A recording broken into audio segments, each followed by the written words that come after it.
Stugotz here for Upside. Like I've been telling you for a while now, if you travel for business, stop wasting time pricing your flights and hotels at the same old sites you used to go to. The only site you need is Upside.com. It's quick and easy for Upside to show you the exact flights you're looking for and the big-name hotels you want to stay at. You can buy them separately or bundle them together. That's what I do. You can even add a ride. And by bundling 2 or more selections, you'll experience the real magic of using Upside. See, the more you bundle, the more you save. The bigger the gift card you receive to places like Amazon.com every time you buy a business travel package using Upside. And their expert navigators are always available 24/7 through phone, chat, social, and email to help anytime before, during, and after your business trip to make sure it goes smoothly. Upside's the real deal for buying your business trips. You got to give them a try. And right now, when you use promo code Dan, you are guaranteed to get at least a $100 Amazon.com gift card on your package purchase. That's code Dan to get a $100 gift card free. Upside.com,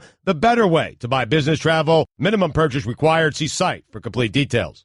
A Zebra steel pen feels good the second you pick it up. These are tough pens that combine style, strength, and value. So, as you battle your way through the day, arm yourself with a tough Zebra steel pen. Now you've found Zen in your pen, and it's tough as steel. This is the best of the Dan Le Batard Show with the Stugotz podcast. It is our Monday, so we are going to be doing this because of Hurricane Irma, because we've had a couple of paid days off to clean up our yards.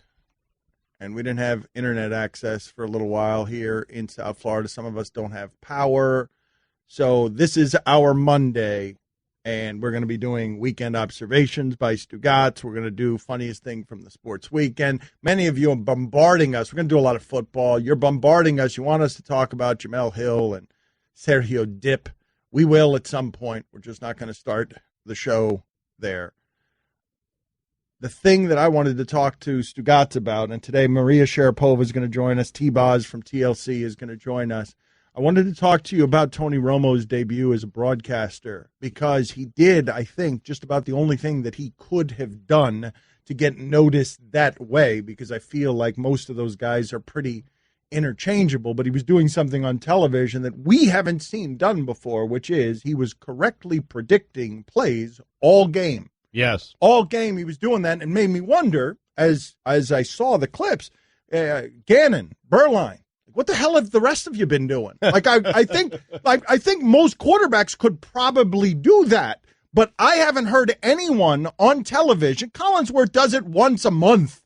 I haven't heard anyone on television do that way, where Tony Romo told you 10 times what was going to happen on the next play. And Jim Nantz really seemed to embrace it, because he was teeing up Romo. Like, Tony, what's coming here? What's happening here? And Romo was right every single time. But what I want to ask you is first the value of that, because I don't know the value of that. I just know that I haven't seen it before and I haven't heard it before. And one of my laments in the coverage of that sport is we just don't have the quantifiables like we do in basketball and baseball. And it feels to me a lot of times like the people watching who are claiming to be experts don't sometimes even know the rules. Never mind the ability to analyze what it is that we're watching the way Romo was, which he would see what the quarterback was doing or see what the defense was doing and say, look, the quarterback is audibling to this. This is going to be a run to the left side, or here come the two safeties. The two linebackers are going to blitz here. He was seeing the game like a quarterback, and my question became, why is Gruden not doing that? Why is John Gruden now? And telling you what's going to happen before it actually happens. Does it have value to you? Because it's a legitimate question. Like, there is some look at me in it. There is the announcer showing off. That's the announcer showing off there is what's happening. I'm asking you, what's the real value of it other than to Tony Romo? It was different, and I understand. I think you liked it, and it was different. For me, it ruined the game a little bit, because he's telling me what's going to happen before it happens, and I'd like to be surprised. I'd like to see for myself what's going to happen. Like, the first couple of times it was cool, but then once I realized he actually knew what was going to happen, I don't want to be told what's going to happen before it actually happens. It's like telling me the end of a movie before I actually watch it for myself. Spoiler alert. This is going to be a run to the left. Do you think there's something to be said for how freshly removed Tony Romo is from the game? He would know what the Tennessee Titans are going to do probably better than a Steve Berline just because he was in camp. But could Cutler have done that? If Jay Cutler... I was thinking I would have loved to have seen it. And it would have been so Jay cool. Cutler would have got him wrong, right? Jay Cutler's going to say, look, quarterback needs to throw it out into the flat here, and that would have been exactly what the defense needed to do to pick six it. What is he going to do here? Go long. What is he going to do here? Go long. Don't care. What's he going to do here? Don't care. It's the don't care. He's probably going to throw a pass. Whatever. Maybe a run. See what happens. Man, it would have been so awesome, though, if you were right. Every time, just take a rip from a cigarette and just blow it up in the air. More entertaining, though, if Cutler does it and he's wrong every time. Yes. I think. Well, but I'm just wondering, like, how you guys feel about it, because I feel like most of us were amazed by it because nobody else in broadcasting has ever done that way. And I saw that he was getting a whole lot of applause. Man, that buys you a lot of credibility. Stugotz, just starting that way, coming out of the box that way, you're doing it different than anyone's ever done it, and you're right every time as we're watching, and we don't really know what we're watching. And you're right every time. It buys you so much credibility. The next time you say, that's a good quarterback play, when Mariota just throws a 5-yard out and he's just throwing it away because Mac is making his way on the inside, and he's saying, look, you live for second down there. That's a smart play. He threw it away. It looks like an incompletion to the rest of you. It looks like it was inaccurate and it was the bad play. That is smart quarterbacking by Mariota. It's a 5-yard out, and Mac was going to disrupt that play, and he did the right thing to just play for second down. It's pretty cool. It was unique, but again, after a while, and after I realized he actually knew what he was talking about, it got tiresome for me. I was wondering, like, did he do that as a player? Do quarterbacks do that? If they know what's coming, do they tell the defense, hey, this is what's coming here? Tell the defense? Like when he was playing for Dallas, if he hears something, does he tell the defense, hey, this is coming? He'd have to be playing defense to do that. Because I was just thinking, like, if he knew what was coming, you'd think he'd have a better career as a quarterback. I mean, he was a really By good telling his defense what's coming? Well, by telling his defense what was coming, and if he has that ability, if he knows exactly what the defense is going to do on every single play, you'd think he would have won more playoff games. That's all I'm saying. I feel like that's sort of secondary to his responsibilities while the defense is on the field. Well, yeah, team player, man. Pitch in. I mean, it's a bizarre take.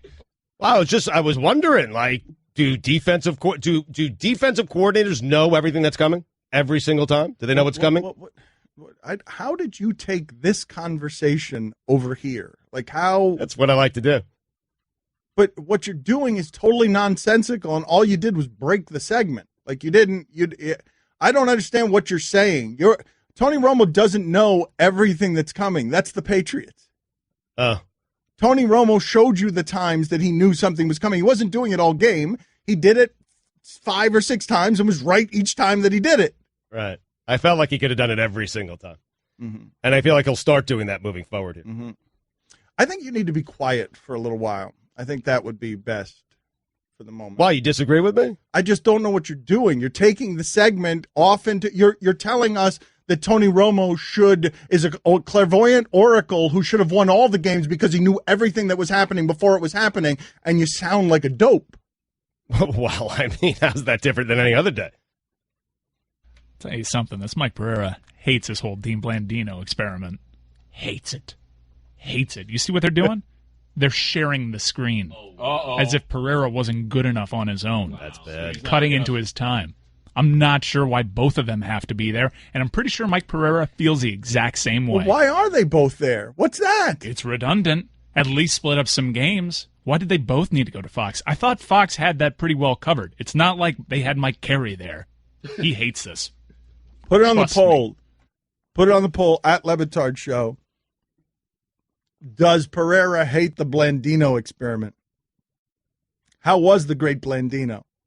I mean, it was well executed. It was just less words for Pereira, which I think could become a problem. That's a bad thing. Because he's had a decade of just getting Pereira all the doesn't shine. dress that way on Sundays because he doesn't want to be seen. It just was less time for both of them. But Blandino's cool because he's getting, number one game right here, elbowing out Pereira. He's elbowing him out of the shot, dude. Well, but Fox did do that. The Pereira thing, Pereira is widely acknowledged to be the best at that.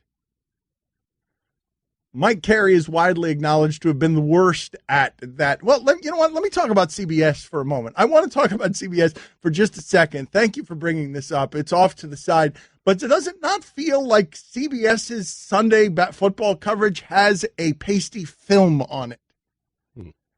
That it just feels, the whole thing feels musty. Like everything. Their pregame show, that CBS just...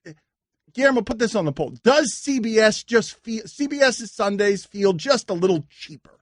Sims, Esiason, Nance. All of it. How'd you draw that conclusion? It's just got a film on it. It's got like, I'm having a hard time explaining. It doesn't feel as vibrant as the other football coverage. Well, the people that watch CBS out of all the networks, they have the oldest audience. So they cater to that audience, which is why there are about 75,000 NCISs. So, but that's what they're doing. They're catering purposely. Like they should sit on plastic furniture in the studio. They're purposely catering. They're trying to hearken back to the time when it was Musburger and Jimmy the Greek and Phyllis George in front of a single phallic microphone. Like yeah, you might be right because CBS does pride itself on being that, but it doesn't feel antique or like memorabilia. It just feels old. I think given what we've always experienced with CBS's broadcast, that only helped Tony Romo stand out more. I mean, didn't make Phil Simms look good just by comparison. But that's not what I'm talking about. What the hell was Simms doing all those years? I can't explain Simms. Yeah. I can't do it. But don't make it Simms. All the quarterbacks. Whoever's at ESPN who does it too. I don't mean to be singling out the other network. Yeah, but the game's got to be a million times different for a quarterback now than it was in Phil Simms' day. But you think it's that different than when Rich Gannon is doing the games? Oh, of course it is, man. Yeah. Absolutely, yes. All these read options. I'm sure Phil Simms thinks it's crazy what's going on now. You think Gannon knows what's coming next? You think Phil Simms is watching and is like, what the hell is this? It's moving so fast. I mean, it did sound like that to him. Like what was coming out of his mouth does suggest that all of it was moving too fast. I mean, Simms handed the ball to Otis Anderson 25 times a game. Yeah. That was it. And in 10 years, Romo's not going to be able to do that, right? I don't know. I guess that's a decent theory. I'm wondering why no one's ever done that before. Like my first thought on that was, hey, Burline. That's it. There was no thought after that. It was just, it was just, hey, Burline. The game's changed so much. If they asked Phil Simms what's going to happen here, he would say halfback dive. Yeah. Okay. Le Batard. What did I do today? I didn't blame white people for anything. Is it because I said, can you imagine if Cam Newton did Carson Palmer's sideline dance? Could have been that. Could have been, body of work, lifetime achievement. Stugotz. Well, I didn't do anything today. Yet. Give me time. Yep. I got 25 minutes before I can blame white people for something. This is the Dan Le Batard Show with the Stugotz on ESPN Radio. Guillermo, I don't know what the poll question was at Le Batard Show, but what I would like for it to be is, does CBS's Sunday football coverage feel like it has a film on it? It's like walking on a tile floor that looks clean, but when you walk on it barefoot, you can tell it's not. That's what Sundays on CBS feel like to me in every way. The clothing that the anchors are wearing, the set that they're on, the grainy footage. I don't know why it feels that way to me, and I think might be onto something there, that they're trying to make it comfortable for old people the same way they do with that piano in the morning on that Sunday morning news show. That's a great show. Love that show. It's a great show. It's a great show, but it's a show for old people. Yes, it is. But it is. It's a great show. I'll be hypnotized by it. But they end it by just like showing a nature scene for 90 seconds in the name of serenity. Like that's not normal network television. Yeah. All the great fancy different artwork of a sun. Yes. Love that show. Makes me feel smarter. Yeah. Something that makes me feel dumber. The NFL. I don't know. And this is such a great thing to chew on. That I don't know if for years I've been being unfair to Sam Bradford and Alex Smith, not because of this one game that they had, but because specifically how differently they look when they've got skill guys that could take one of those throws 80 yards. I still find Bradford maddening. He's the new Alex Smith. My Lord, does he love to check down. But in that particular game that they crushed the Saints on, they had a bunch of big plays, and his skill guys changed things. His offensive line is better, and so I get confused. It makes me feel dumb what I'm watching, where I'm like, I don't understand how to measure the quarterback's value against what's around him. It is interesting because Alex Smith, in his case, he does have two guys now where he could throw them the ball 10, 15 yards, and they could take it to the house. They could score a touchdown. They have Tyreek Hill. They have Kareem Hunt. And with the Vikings, they have Stephon Diggs. So I understand your confusion. It's not just Diggs. It's Thielen, too. It's not just Diggs. And Dalvin Cook. And Thielen's not getting it because he's white, but people don't realize that's a white deep threat. Man, we don't have a lot of those. And people don't think that guy's good. That guy's really good. And I just don't know how to separate these things when I'm watching these quarterbacks, and it's confounding to me. For example, I know that A.J. Green would be great with any quarterback. Right. Just like Randy Moss was great with every quarterback except Aaron Brooks. So I don't know if Andy Dalton is sitting here getting propped up by A.J. Green, and if Andy Dalton would have been out of the league already if he had to play any seasons the way Bradford had to play the last one. Like, I just don't know how to do the math on that stuff. Andy Dalton threw as many interceptions on Sunday as Kaepernick threw all of last year. I know, it's crazy. He got shut out. You can't win with that guy. You can't. You're stuck in a purgatory with him. And I wonder if he would simply be out of the league or would be Osweiler if he had been put in Osweiler's position. Hey, Dalton, go play this year with Houston. Everything's going to be a disaster. But because he's had A.J. Green, has A.J. Green kept him in the league? I know Odell Beckham has kept Eli Manning a little bit younger, and you saw what Eli Manning looked like without Odell Beckham. It was pretty bad. So you're wondering if A.J. Green has kept Andy Dalton around longer than Andy Dalton should have been here. I feel dumb. I'm watching it, and I just can't do the measurements. Like, I know Aaron Rodgers will be great with anybody, and it seems like Tom Brady will be great with anybody. But after that, like, I'm baffled by what it is that I'm watching, because now I look at the Chiefs, and I'm like, man, Kelsey's their third option? That's pretty good. Yes. And so is that what because Alex Smith looked like the best. Alex Smith and Sam Bradford looked like the best passers in that league this weekend. And Bradford was getting more protection. O-line was awful last year. And his skill guys were good. So even though I'm exasperated by the way Bradford plays, he had like 7 or 8 20-yard throws in that game. That was a big game for Bradford, even though I hate the aesthetics of it. But I feel like I've seen both those guys have that game before, and I need to see him do it again and do it more consistently. No, of course, but what I'm saying is if I give you that for this season, then where are we? Of course, one game doesn't mean anything, but I don't know how to do the entanglement on how much is a guy being made by his wide receiver, because when you saw Donovan McNabb's numbers, the way they changed when he had T.O. Yep. Go look at it. Go look at his Football Reference page and look at what changed when T.O. got there in terms of everything happening with Donovan McNabb. And furthermore, look at it with Brady when Moss got there. Look at how the numbers change. And so, with the lesser quarterbacks, Alex Smith right now has 3 guys that when you saw them play against the Patriots, it makes it confusing because they're 3 guys that look like if you do the dump-off game with them, they could always make it an 80-yard play. Well, not 3 guys. They got 2 of those guys. And then they've got a tight end who's also, like Gronk Jr. Yeah, it really does. I'm not kidding you when I tell you it makes me feel dumb when I'm watching. The only year McNabb threw for more than 30 touchdowns was the year that T.O. was there. Mm-hmm. Yeah, I mean, that's not just that, though. Look at the QB rating. Look at Donovan McNabb's. Go ahead, let's do it this way. Just by year. Let's see if we could spot. Don't even tell us which year is the T.O. year. Just give us quarterback ratings by year for Donovan McNabb. 60.1, 77.8, 84.3, 86, 79.6, 85, 95.5, 89.9, 77.1, 104.7. It might be what's the 104.7? I thought it was the 95. Is the 104.7 T.O.? Yep. Look at me now. I'm getting paper. So his career quarterback rating average was what? His average quarterback rating, McNabb, for his career? 85.6. And the 1 year he has DO 104. Blink cameras will protect your home from the inside out. Protect yourself and your family today by installing Blink cameras in your home. Tell them, Gott. Yep, here's why cops choose Blink Home Security to protect their homes and families. Blinks are small video cams you install yourself inside and out. I have them all over the house, guys. They are fantastic, and they took me less than 10 minutes to install. If I can do it, anyone can do it. They're wire-free and run on 2 batteries that last 2 years.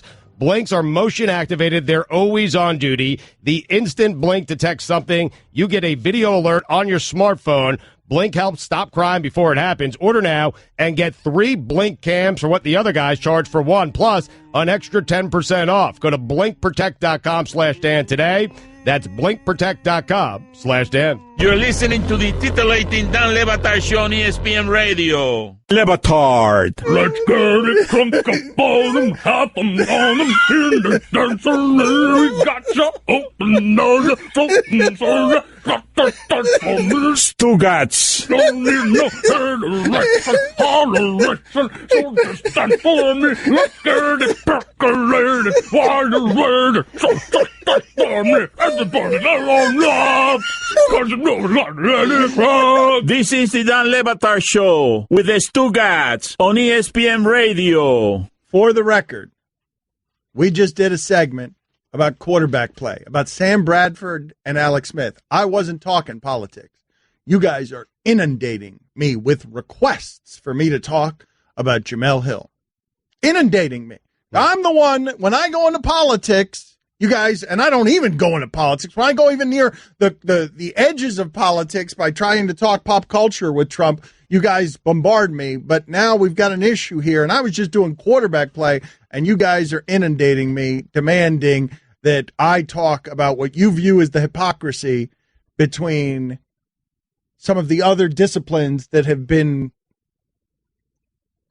met out by ESPN regarding Curt Schilling or Colin Cowherd or Ryan Russillo or white people, and now what's happening with Jamel Hill. For those of you who do not know, Jamel Hill on Twitter, I don't even know what the word is. Is it supremacist or supremacist? A white supremacist. She called Trump a white supremacist. I don't know what the word is. Supremacist or supremacist. Whatever it is, she said he was that.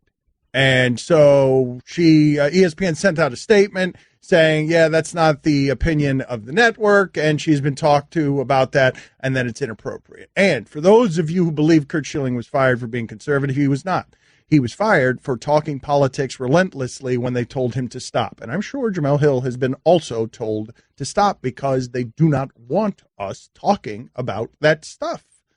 Because you want sports from this network, and largely it gives you sports, and sometimes some of the politics seeps into it, but let Jamel Hill go ahead and forsake that many, many times and see what happens to her, because it'll be like Curt Schilling if she keeps doing that. Now, all of that said, Ta-Nehisi Coates, the best writer of any kind writing in America right now, and specifically on the subject of race, also excellent. He has made that a phrase. I still don't know the phrase, whether it's white supremacist or white supremacist, but he has made that a phrase that has been diluted some.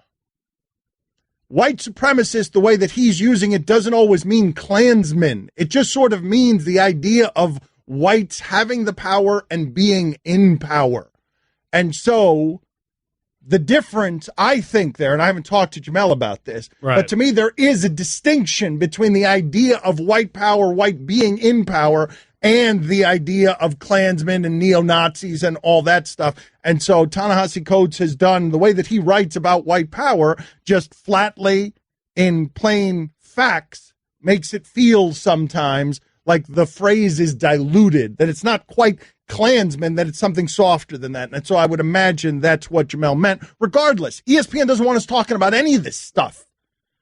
But you seem to want us to talk about this stuff. I don't. Well, the audience seems to want us to talk about this stuff when it involves ESPN. And to me, all of this is fascinating for a number of different reasons, right? Because the Pandora's box has been opened on the president has made it so that he is always a pop culture topic. Politics has become pop culture the way that he's doing it. And I get why ESPN doesn't want us doing that here, doing politics here, doing straight political talk here. Now, she was doing it on Twitter, right? They don't want us doing it. All right. Stugotz, well, they don't have to worry about me because I'm not doing it. You know what I mean? But it's just they prefer we not do it. They prefer we not sit here and have all of these political discussions. And I get why they'd prefer that we not do that. But I just, this network just hired Hank Williams Jr. after some of the things that he said. And Mike, help me out here on the music, because I didn't know that Hank Williams Jr. was still making relevant music. And when I saw that Monday Night Football open, I winced because I thought it was pretty terrible. But the things that got Hank Williams gone from this network, he's now back on this network with our signature product, which costs $1.9 billion to put on Monday night. Yeah, Hank Williams Jr. was a part of it. Obviously, he had the famed Monday Night Football song, and I think he's sort of handing it off to Jason Derulo and Florida Georgia Line. And yes, he has had several sort of political opinions. He also has a song in his catalog, If the South Would Have Won. Mm-hmm. And ESPN just hired that guy. What I'm telling you here is that ESPN would prefer, I think understandably, for us not to do, not just us, just anybody involved with doing sports for this company. Right. Doing politics in a way that's heavy-handed, that's not pop culture, that's not. So whether you believe what Jemele Hill said is true or not, she's not going to get fired for a first offense on doing something like that. She's valuable, and that, I mean, Curt Schilling was a recidivist. He was not let go for being conservative. He was let go because he wouldn't stop doing it after people kept telling him to stop doing it. Do you agree with the people? Because I read a bit about this over the weekend, and so Clay Travis and some others have been writing. Do you agree with, hey, if you're going to call something, because, Dan, there is a negative connotation to calling someone that, right? Yes, of course. That you have to be 100% sure that he is indeed before you just put that out on Twitter? I don't like calling people racist. I will identify what I believe to be behavior that's racist. I do not like calling people racist. There are very few instances in which you will have heard me call a person a racist instead of saying that that person was guilty of a racist action. But what I'm telling you about here, look, man, Bill Simmons, the last straw on Bill Simmons was around here was viewed, and it was the last straw because there was some recidivism there as well. He called Roger Goodell a liar. That was viewed as the last straw.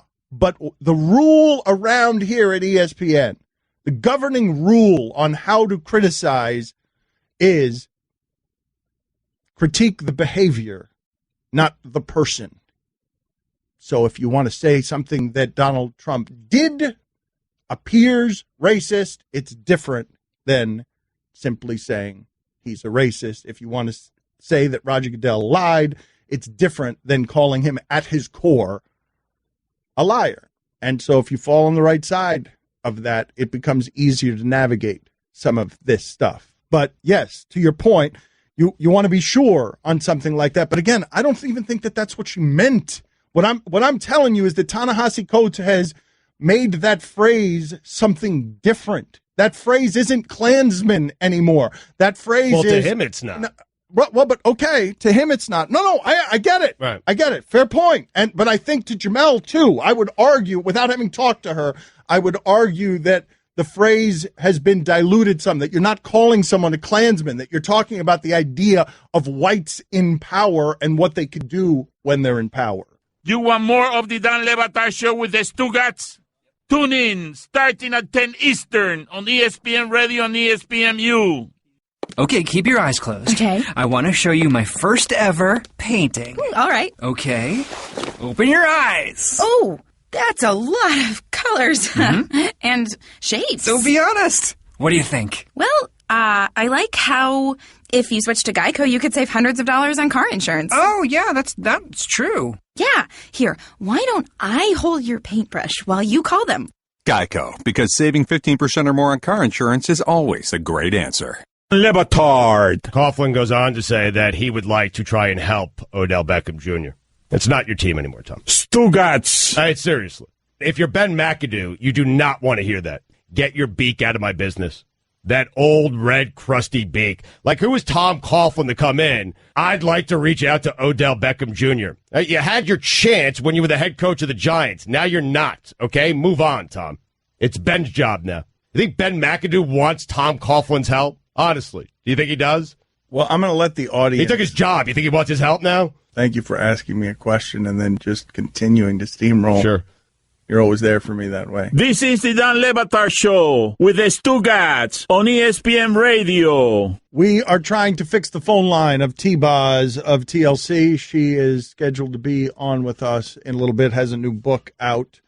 Carson Palmer's an interesting one on the wide receiver front, because I do think that Larry Fitzgerald and David Johnson and a couple of others extended the life of Carson Palmer in the NFL, and that life is now over.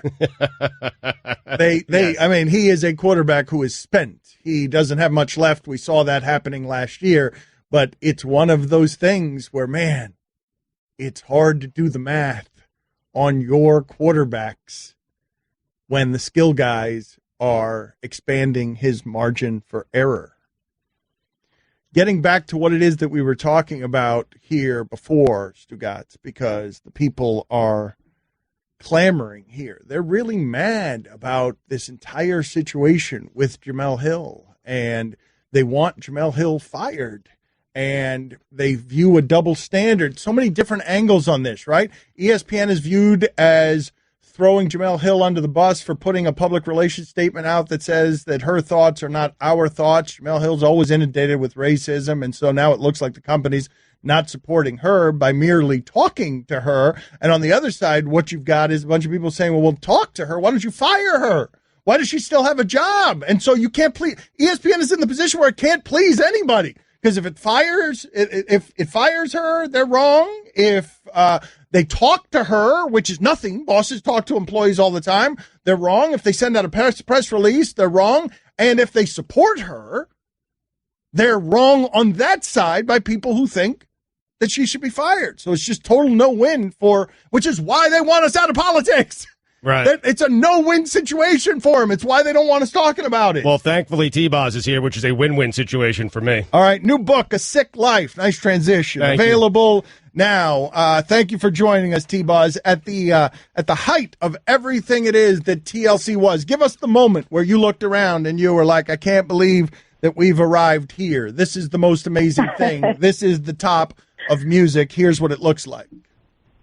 It was awesome when we were in the category for Viewers' Choice Award, and we were up against all the hard hitters like Hootie and the Blowfish, REM, Garth Brooks, Michael and Janet for Scream, and they picked us, like the voters, and I was like, oh, my God.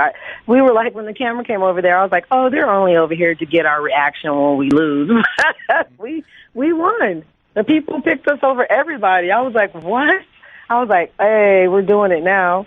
Yeah, that's pretty cool right there. New book available now, A Sick Life. She's lived longer than she thought she would. She has overcome a lot of stuff, and we will get to all of that stuff with her in a moment. But we are a sports radio station, allegedly, radio outfit here. So I'm just curious, did you have anything crazier in your life than the Andre Rison, Left Eye Lopez relationship? Like, was there anything in the life of TLC crazier than that? Burning down houses? Nah. Probably not. Yeah. Okay. Because Left Eye... I'd be concerned if she did. Right, but I mean, music can be crazy, but Left Eye was nuts, right? I know you guys love her, but she was turbulent. You know what, though? That's what I loved about her, because she didn't care. She lived her life the way she wanted to. So, I mean, if Andre didn't have a reason to be mad, like, he went back with her. If he wasn't tripping, I wasn't going to trip.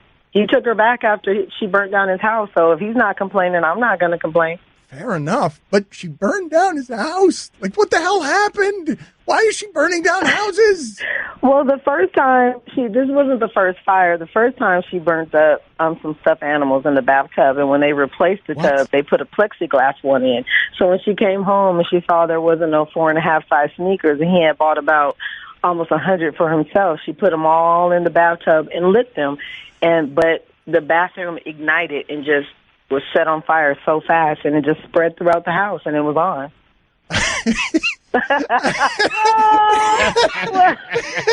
Stop it, y'all. What do you mean, stop it? It's just amazing. Oh, my God. Just getting started, I think. What did Andre do? Andre was a dog. Like, I mean, what the hell?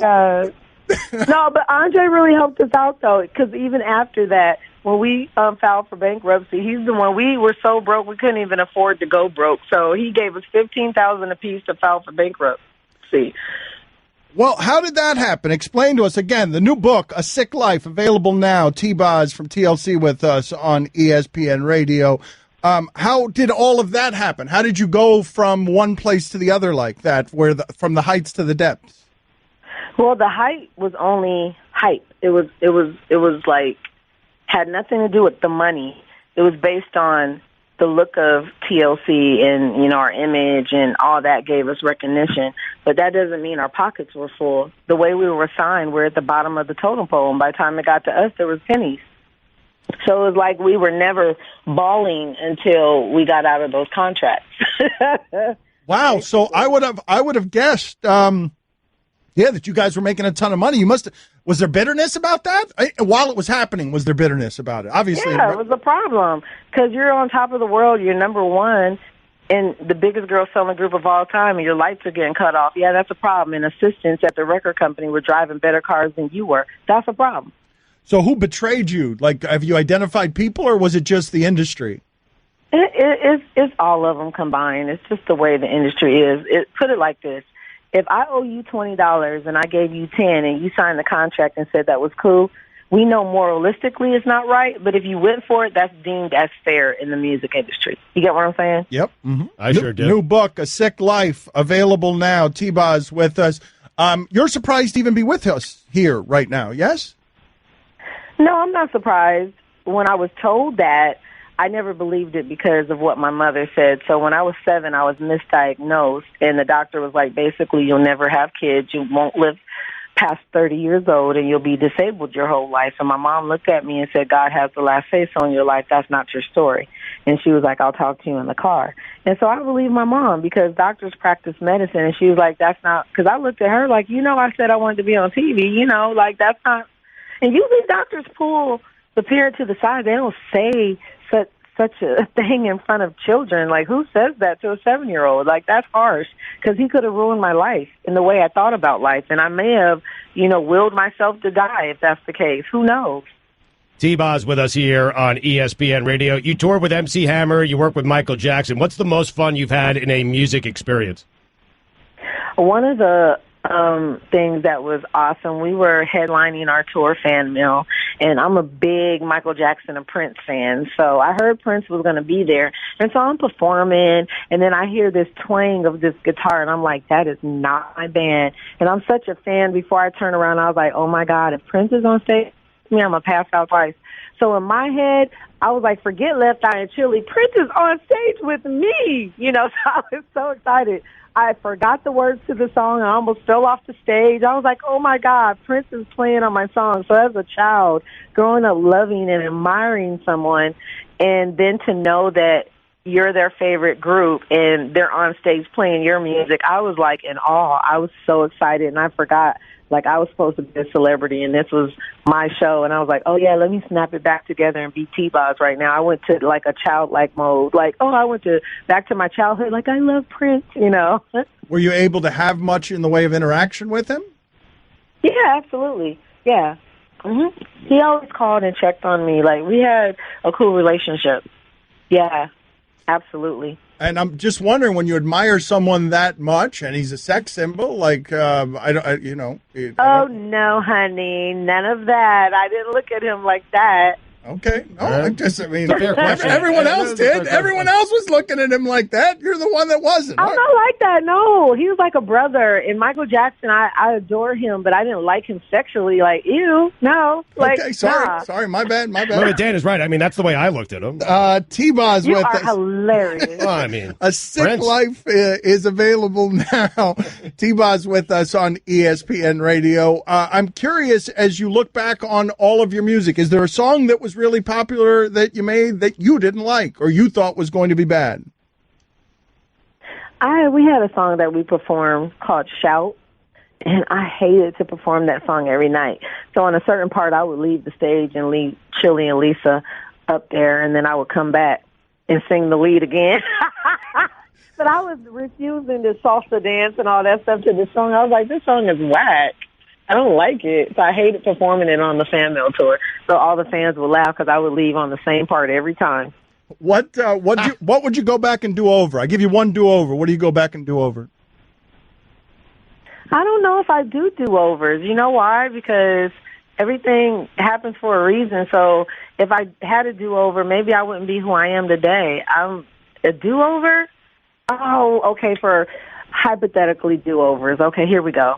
I would have dated different types of men. How about that? Okay, go right. on. Yep. Go on. Like Prince? No, sorry, go on. Now here you go. Now you want me to go in detail.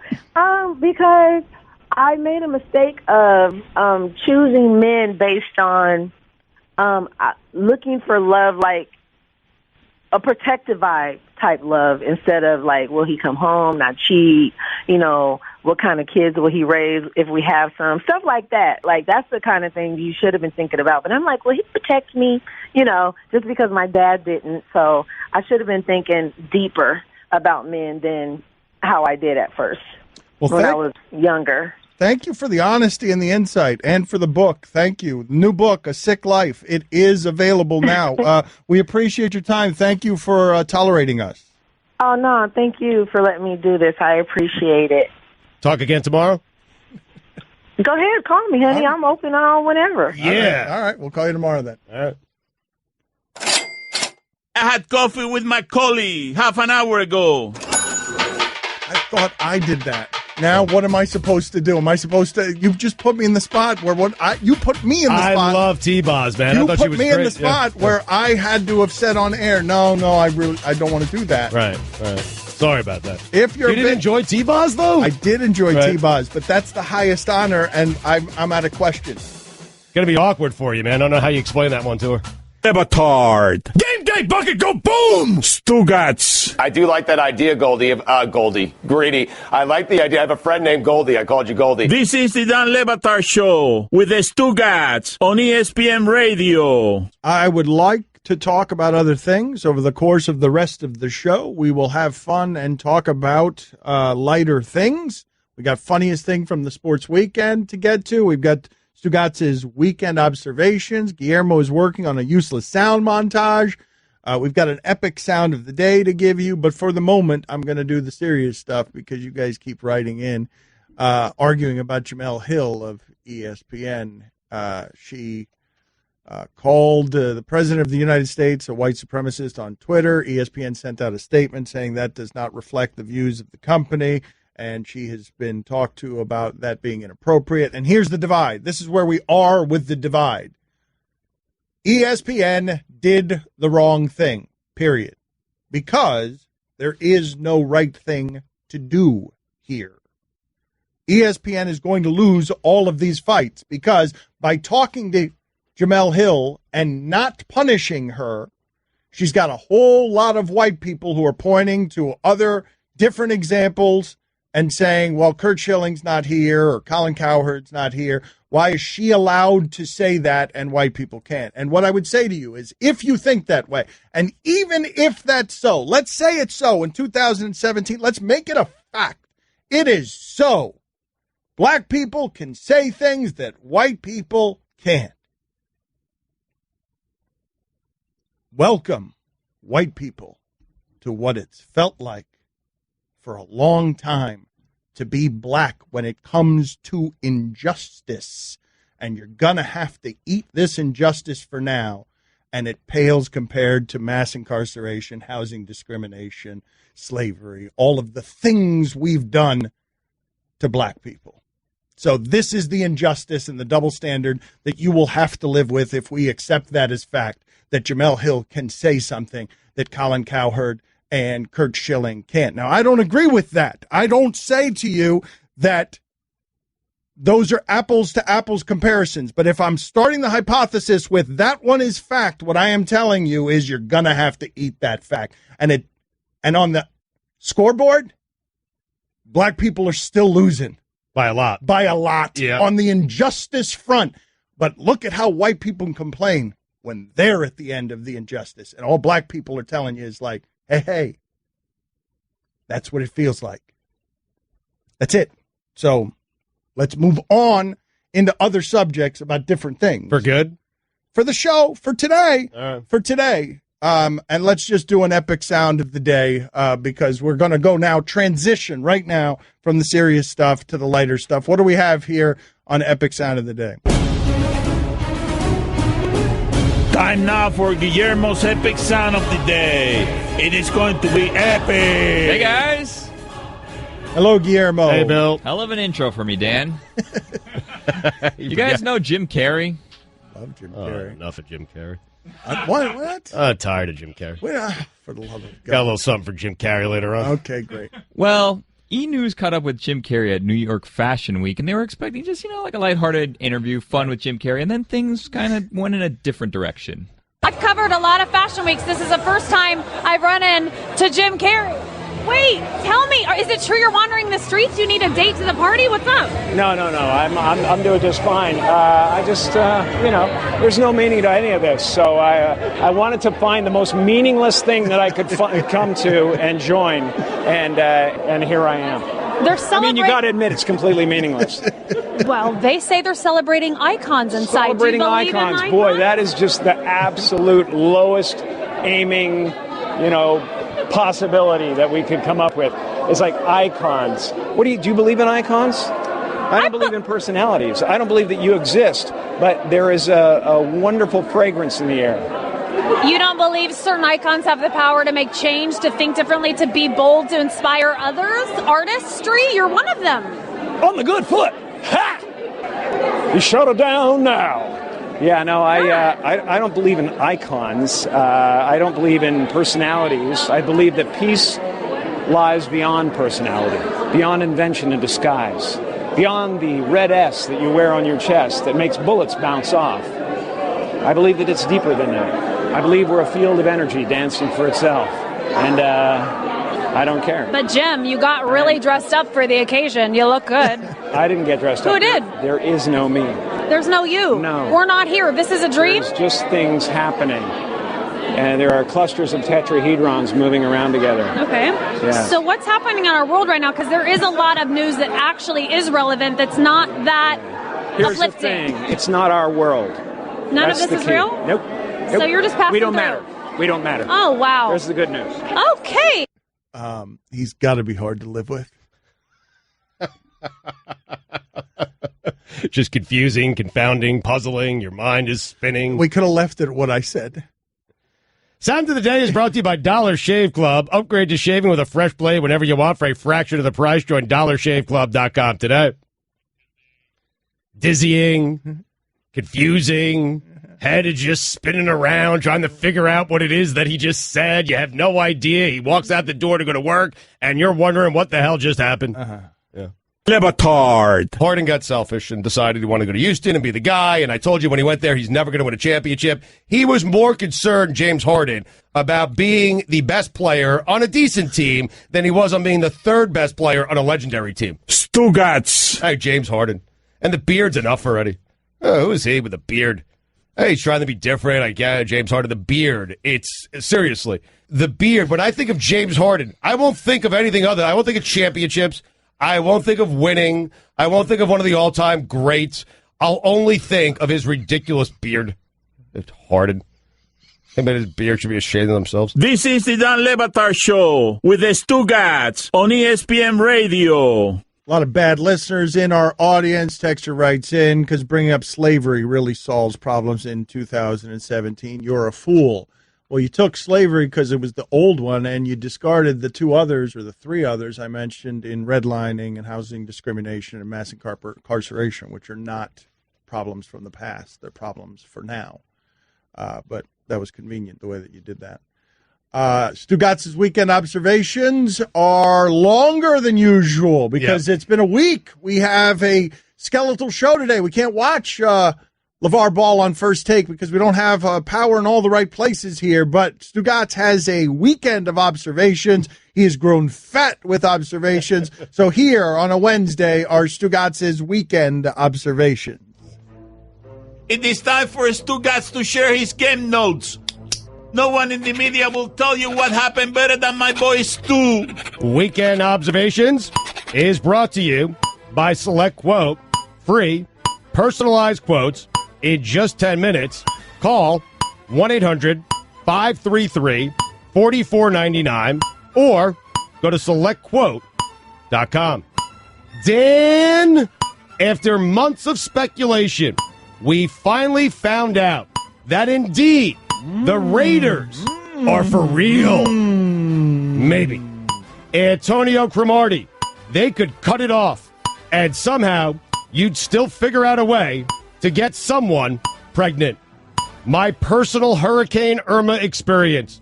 2 scared kids, 1 terrified dog, a nagging wife, lost power, lost a couple of trees, gained 15 pounds. Kareem Hunt, NFL Rookie of the Year, collision course. Never thought I'd see the day where Alex Smith would throw 4 touchdowns in a single game, and not one of them would be caught by Travis Kelce. Tom Brady, done. Patriots, finished. AFC East, wide open. What happened there? Tom Brady is done. Listen, you said it 7 years ago, and since then he's put together a second Hall of Fame career. All right, and I'm telling you, you were off on that one. Now is the time to say it. Okay. You want to say it? Well, you know, when I started saying it was after they lost a game big against the Chiefs in the home opener. That's when I started saying, here comes the drop-off, and he's won 7 titles since then. The last 3 times they've started 0-1. They've won the Super Bowl. But I'm telling you, this time, Brady, done. Patriots, finished. AFC East, wide open. If you don't beat the Jets by at least 10 points, it shouldn't count as a win. Buffalo, you are 0-1. To the people in my neighborhood, let me be very clear. Walking my dog is not a social event. Walk your dog one way, I'll walk mine the other way. Not going to name names, but it might be a European guy with a weird mustache who is always staring down at his phone. Hey, sir, watch where you're going, because you're walking your dog, and you're walking your dog right into my dog, and my dog has no interest in your dog, and I have no interest in you. How's that sound? I'll see you later this afternoon. Apparently, Lamar Jackson is extending his lease at the Heisman House. Most quarterbacks' job is to win the game. Blake Bortles is different. His job is to not lose the game. He did his job. You know what Jacksonville has? A championship defense. Tariq Cohen can scoot. Shalom. You know what the Falcons did? Survived. Mike Glennon. In my personal record book, you threw 2 game-winning touchdowns. Week 1 of the NFL. Boring. Remember a while back, I said the Dodgers were the best team in Major League Baseball history? I was wrong. The Indians are. The Tribe. The Cleveland Windians. Baker Mayfield. What the hell are you sorry about? J.J. Watt, you've been a pillar to your community. A beacon. Incredible human being. You deserve all the credit in the world. Your brother is better. And I know, deep down inside, that drives you crazy. If I were trying the case against the NFL to prove if they were blackballing Colin Kaepernick, the only thing I would hold up is a Scott Tolzien bobblehead.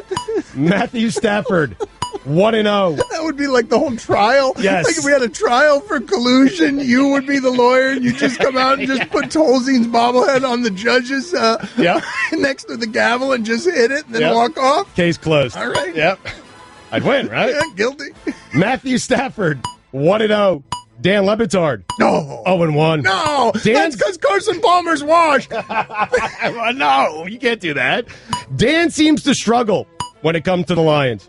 Jared, not Goffel. Carson's first game of his sophomore season went better than expected. Tennessee Titans, let me know when you want me to take you seriously. Tony Romo, stop showing off. In the fourth quarter, I was waiting for Tony Romo to cough up some food. Tony Romo might actually make it to Canton as a broadcaster. Seems like Dalvin is cooking up a Hall of Fame career. Sam Bradford, do it again. And when you're done doing it again, do it again. Phillip Rivers always looks like he just snorted a line of cocaine. Whatever. Does. I mean, that's just truth right there. He always looks like that. Yeah, he does. Bill O'Brien, geez, quick hook. Bill, you had all off season, and your plan was to give Tom Savage 13 throws to figure out if he's your quarterback. Alex Smith, MVP, collision course. You know what the Chiefs have? Weapons.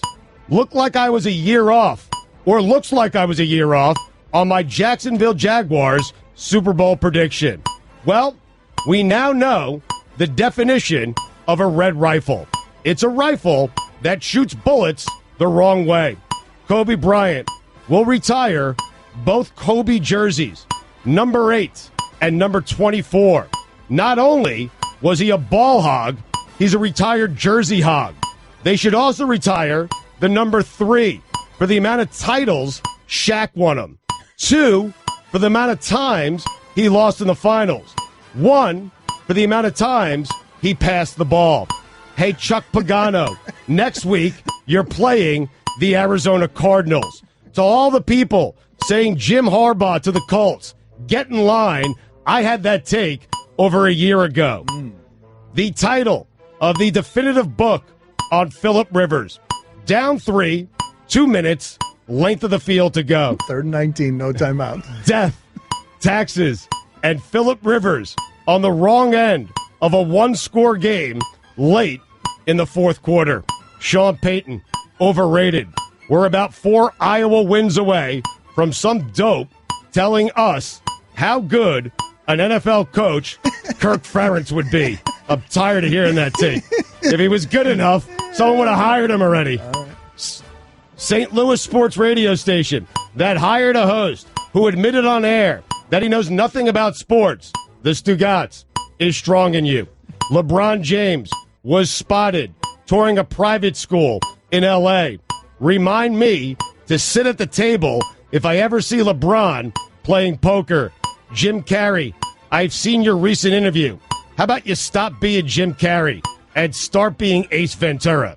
Alrighty then. Hey, do you want to hear the most annoying sound in the world? It's Jim Carrey giving an interview. KD's new sneaker should be called the Shortcut. When you put them on, they automatically take you to the easiest path. Worst part about Irma was losing my AC during the South Florida summer. It was hotter than hell. Our Bryles would have been right at home. All right. Dan, those are the weekend observations. Let it breath. Payday, payday, it is payday. I didn't know that LeBron was touring private schools in L.A. Like, it's done. Yeah. Like, it's done. I mean, how is that not us reporting for fact that LeBron's going to be a Laker next year? Like, why the hell would LeBron be touring private schools for kids? You think he does? You think that's what LeBron's doing with his free time? Nope. All right, it's done. Report it. Somebody go. Woj, go report it. Can I do it? Yeah, go ahead. LeBron's going to the Lakers. All right, there it is. Or the Clippers. One of them. LeBron's going to L.A. Right. That's it. Cash more of the Dan Le Batard Show with the Stugotz. 10 to 1 Eastern on ESPN Radio and ESPNU. Le Batard. This time in refereeing, we're going to laugh at it in 40 years. Wait a minute. What? Andy Reid reached into his sock and pulled out a handkerchief with stains on it, and that's how he challenged stuff? Stugotz. How has tennis figured this out and nobody else can figure it out? Why are you guys clapping back there? You guys are doing... Well, that's what you do when you're awaiting a tennis challenge. You clap. Here comes the foot. Yeah. Here comes the foot.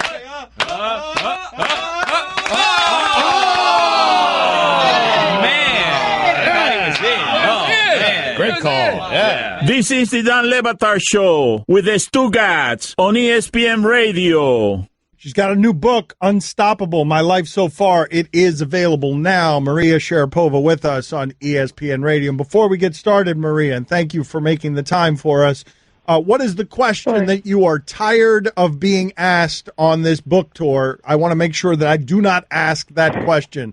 So what's the question you're done with right now? I think if I had to name all those questions, we'd be here forever. So let's oh, wow. Okay. Else. Well, we're going to try. I know. All right. So they've been very repetitive so far, but I know you're original. So, right. But if we ask one of those, change the plot over here. All right. But if we ask one of the ones that you've been asked several times, will you call us out on it? Like tell us to move on, shuffle on, give us some sort of signal. Absolutely. I think let's do it that way. I am a straight shooter. All right, let's do it that way. If we ask a question, this is a real challenge right now. If we ask a question that's already been asked, you just make some sort of sound or whatever. Say whatever you want to push us off of it. She should grunt. Can you do that? Okay. Grunt. Grunt? You're a legendary grunter. No, yes, just grunt. She's got to be swinging a racket in order to grunt. She's not going to just... That's right. I can't just do that like that. Yeah, she's not going to... Yeah, she's not going to do that. All right, so the book is Unstoppable, My Life So Far. Is there anything in the book that it was really hard for you to write about?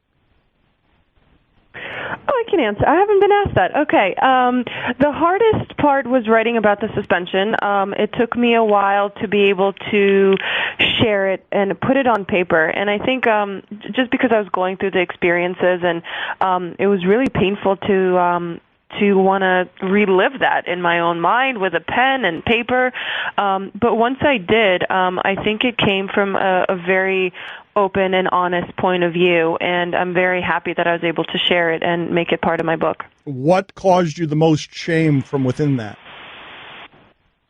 I think because just reliving it, being in the moment, there's so many uncertainties. And I signed the book deal way before that happened. So going through the process of writing it was incredible. And obviously the beginning and the end of the book changed along the process of writing this. But I included every part of my journey so far, and I thought that was important to share it. The book is Unstoppable, My Life So Far. At the height of wherever it is or the depths of the scandal, Maria, what did your life look like? How alone were you? How supported were you? Who did you feel left your side, and who do you feel stayed with you? Incredibly supported. Family, friends, even the sponsors. I mean, deep down, I think they all knew me. Of course, everyone sees me playing tennis and competing and sees you on a TV screen and sees a photo of you in a magazine. But ultimately, we're all people with feelings, and from a human level, it was just it was something that was very challenging to go through. And I was able to share those tough moments with the people that have been with me for a long time in my career. When's the last time that you met somebody and you were awed by them knowing who you were in a way that left you kind of stammering and speechless? Oh, wow. Every day. It seems like I think that when people come up to me now, it seems like it really comes from a genuine place, and they come to me to have a conversation. The amount of athletes that have really supported me from just like not in tennis, but in other areas has been really, really incredible. Like to the point where I'm not going to call them out, but I was like, oh, I didn't know they knew that I even existed. Because, I feel like sometimes in my own little bubble, I feel like you do your job, you go home, and you really, you work hard at staying humble because that's how you get your drive.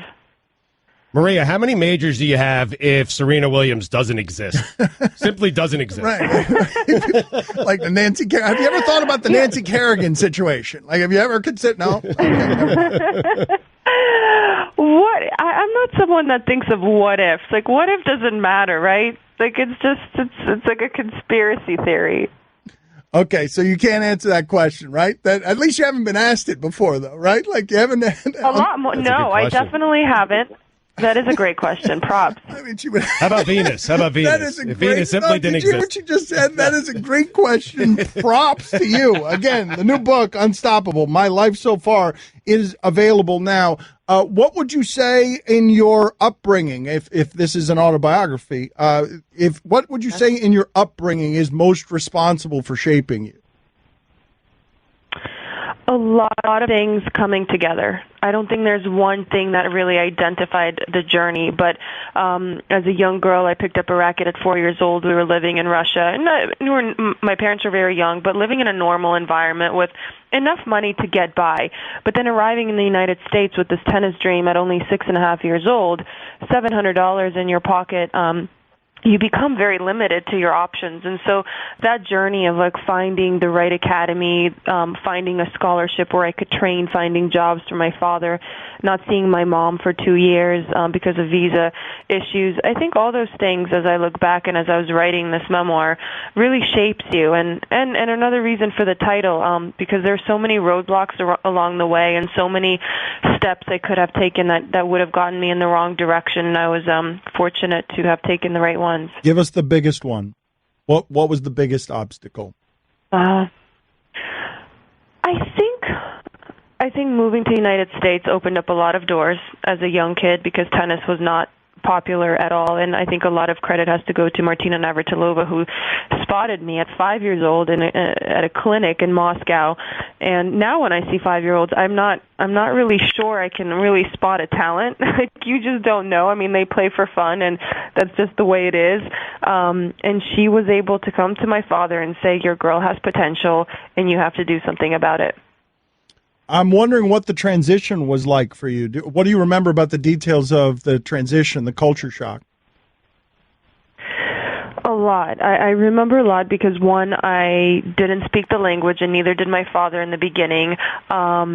Culturally, it's like arriving. I mean, I was born in Siberia, and we moved to the south, which was much warmer when I was 2. But coming to Florida and just seeing all the palm trees and the humidity, and then Disneyland, I was like, "What is this? Where am I?" The shopping malls, and just the behavior. People are much more outgoing. They're a lot more stiff back home. They were a lot more stiff back home. So there's definitely elements of a culture shock. How early was it that people started coming to you with sponsorships and life-altering opportunities? Majority of it came after I won Wimbledon at 17. So, how did your life? Did your life immediately change right then? I would say it was a huge transition. Absolutely. From external factors and things that you can't ever prepare yourself for. You can only, you can dream of becoming a champion and winning a title and holding the trophy and doing a press conference after with the trophy right next to you, but you're never sure what comes with it. You never know the opportunities. You don't know who's going to go after you. The players no longer play for only beating that opponent, but they're beating you to win that match, and it kind of it can change their year around. So there was it seemed like overnight there was a lot more at stake when they would play me. But what changed the most? Can you share that with us? What changed the most after you won that title? Outside of tennis. Yeah, I think that I felt like everybody wanted to have what I got and everything else away from the court. Like that immediately, and from my point of view, I was still a young girl, so that was difficult for me to understand, and this form of envy for not only being a tennis player, but working with a brand or being successful off the court or earning money. In the beginning, that didn't really resonate to me because I only wanted to win. I would have thought that you would have been somewhat used to that, a different form of that envy, just because you've always been the pretty girl, no? I was actually I was always the awkward one. Like, I never had the prettiest outfits. My bangs were always like cut in a weird shape. I was very skinny. I mean, my knees were like bigger than the rest of my body. It was just I grew very fast. I never considered myself to be pretty at all. So when did that change? Definitely as I got older, I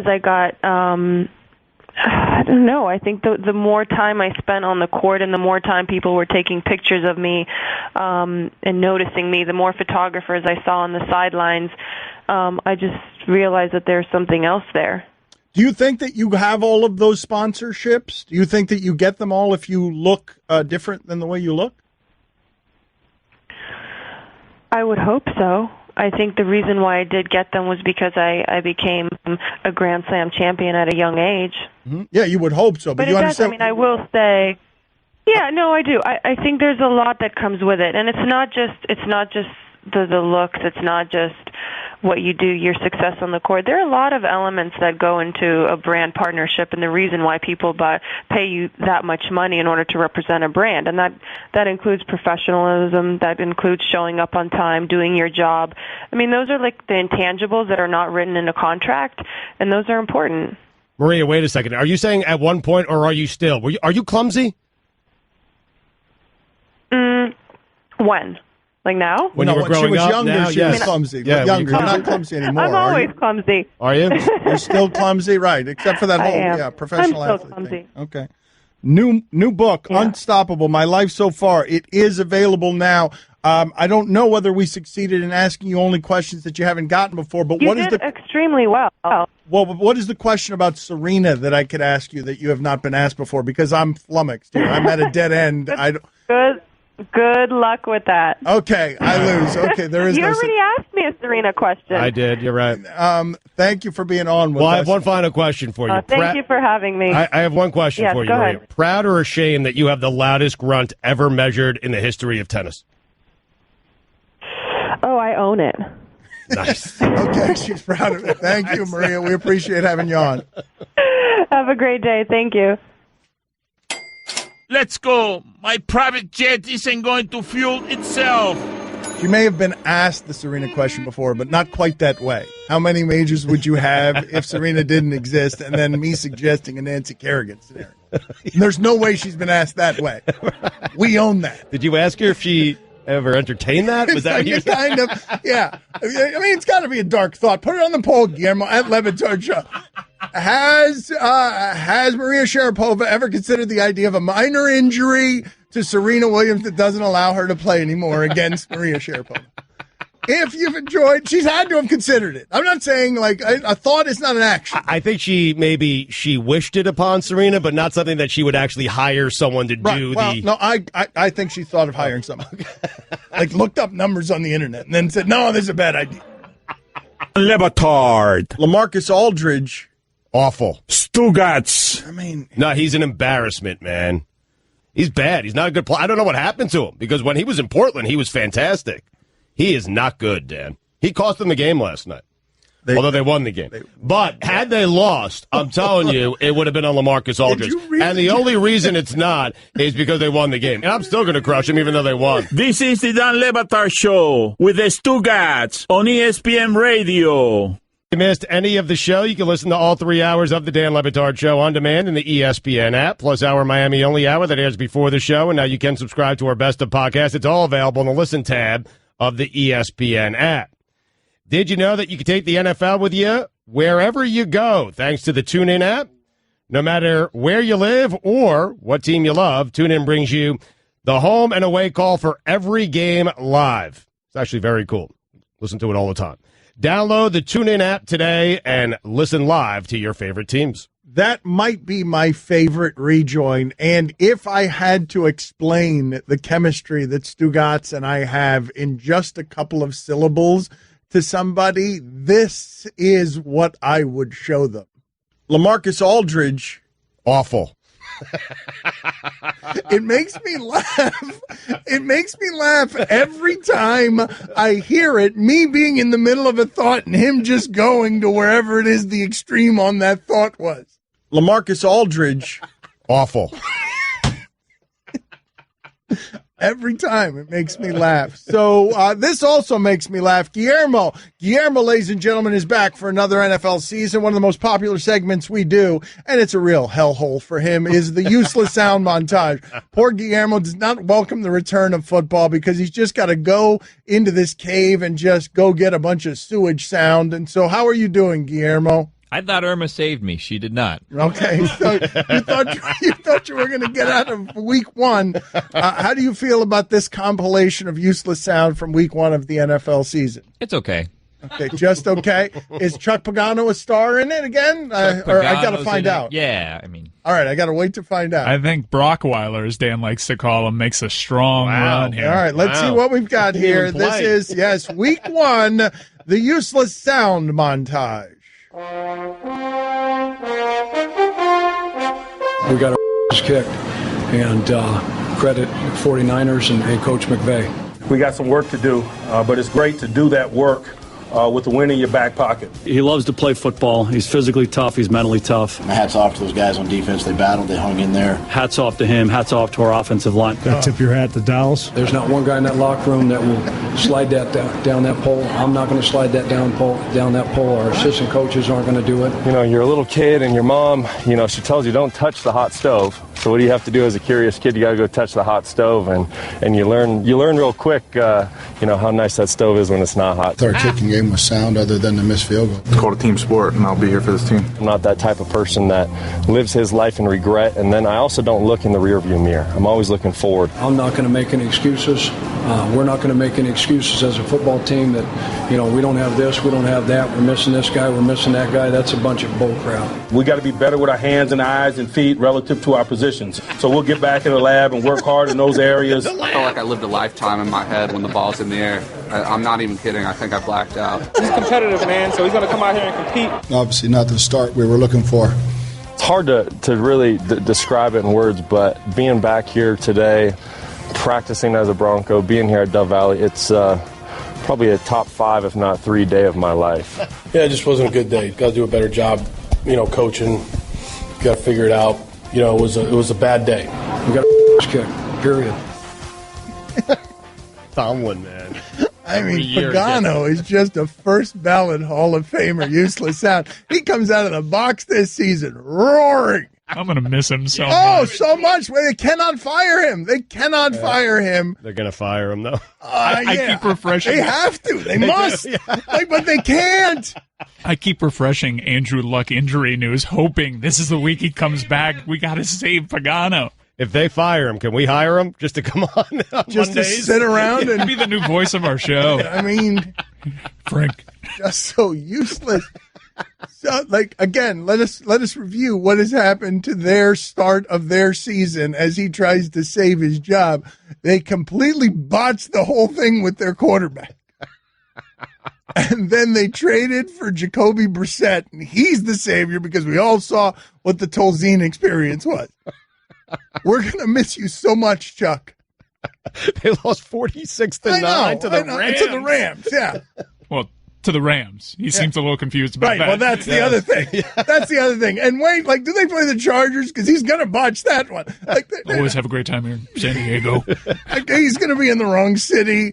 The worst and the best. The worst and the best. Love the Acme Packers. Yeah, I love that when the coach is drowning. When the coach is drowning, the dumb stuff gets magnified, right? Because Belichick, if he had done that, he just made a mistake. But Pagano becomes a referendum on. This is why Andrew Luck is hurt. Belichick. Because this guy doesn't even know what team he's playing against. You're right. Belichick, it would be he's so focused on his own team that he forgets who he's playing. Heaven help Mike Tomlin if he starts losing. Right. Yeah, because it's going to sound like gibberish. You really think that was a top 5 or top 3 day for Osweiler? I mean, Osweiler's so philosophical about practicing for the Broncos. I'm guessing when he was drafted by the Broncos, that was a top 3 day. I'm guessing when the Texans signed him, that was a top 3 day. Winning and losing is such a funny thing, though, man, like in terms of how it is that it's received. Because if Bill Belichick said we got our bleeps kicked by the 49ers and it was the wrong team, we wouldn't make it an indictment of anything. But it's like the difference between the Ray Lewis gibberish in the locker room, the stuff he's saying on television now. Le Batard. Dice Clay was the biggest comedian in America at one point, selling out arenas. And he is god awful. Stugotz. Little Miss Muffet. Yeah, that's right. What's in the bowl? Funny. You remember the smoking of the cigarette? Oh, yeah, my head. Smoking of the cigarette. Little Miss Muffet, cigarette behind my head. Yeah. It doesn't age well. This is the Dan Le Batard Show with the Stugotz on ESPN Radio. Gonna get to the funniest thing from the sports weekend in a second, even though it's Wednesday. It is our Monday because of Hurricane Irma. We weren't around here the last couple of days. Everyone is accounted for. Thank you for your concerns and your well wishes. We don't know where Allison is. Didn't stop us from coming in, though. No.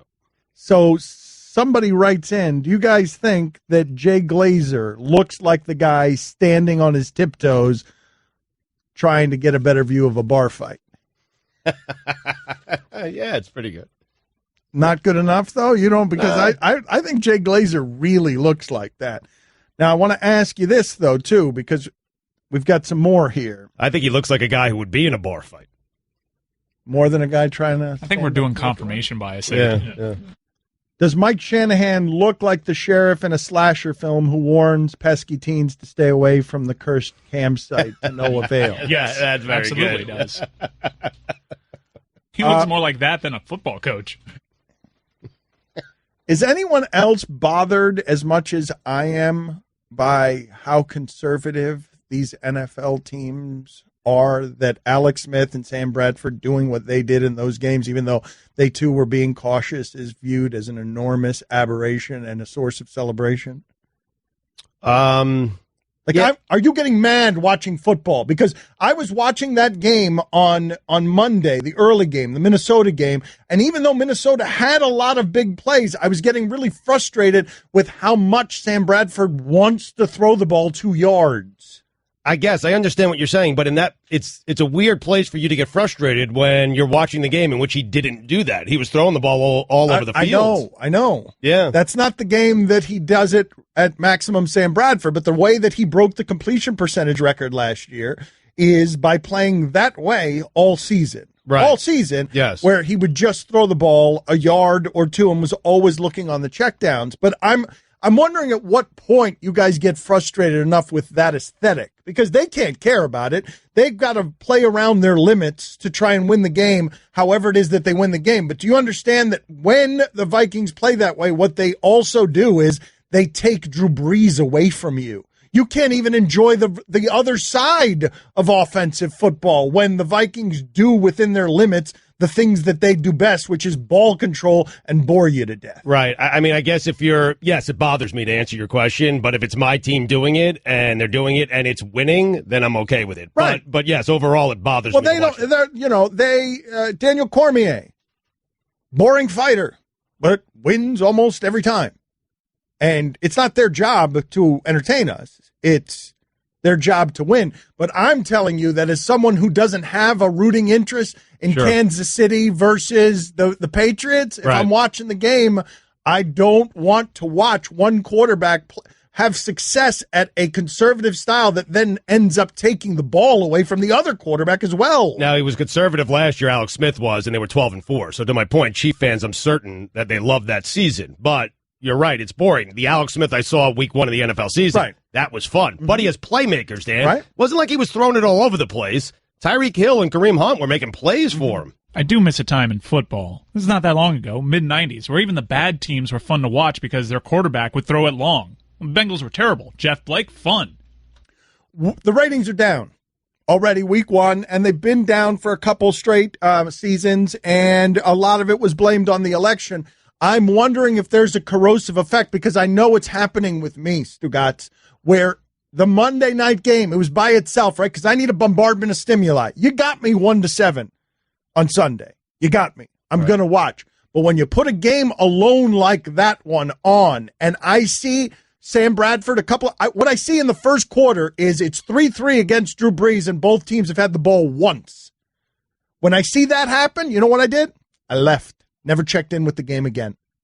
Really? And what I'm saying to you is I wonder if that corrosion means anything. That slight corrosion where you don't know exactly why it is you're less interested, but you're less interested, and part of it might be the aesthetic. Because I'm telling you, that the first quarter I watched, Minnesota, it tainted my whole view of the game, even though Sam Bradford had 7 or 8 20-yard plays. The first quarter I watched was Drew Brees had it for 1 possession field goal. Sam Bradford had it for 1 possession field goal. And I'm like, and Sam Bradford, it was always this. 2nd and 7, 3rd and 3, first down for 4 yards, 2nd and 6, 3rd and 2, 3-yard play. And I'm like, no thanks. Don't want to watch the rest. First quarter gone. Don't want to watch the rest of this. That's what gambling's for. And fantasy. You'll stick around. Yeah. Well, I love the NFL as much as I've ever loved it. Gambling and fantasy will stick around, but I'm talking about the numbers are down. Oh, they're down. So somebody's leaving. And we're all blaming Kaepernick, and I'm telling you, I left Monday. And I would have liked to have seen Colin Kaepernick play in that game, in that first quarter, so that I would have gotten something other than what I got. You can listen to the Dan Le Batard Show with the Stugotz 10 to 1 Eastern on ESPN Radio, and you can watch on ESPNU.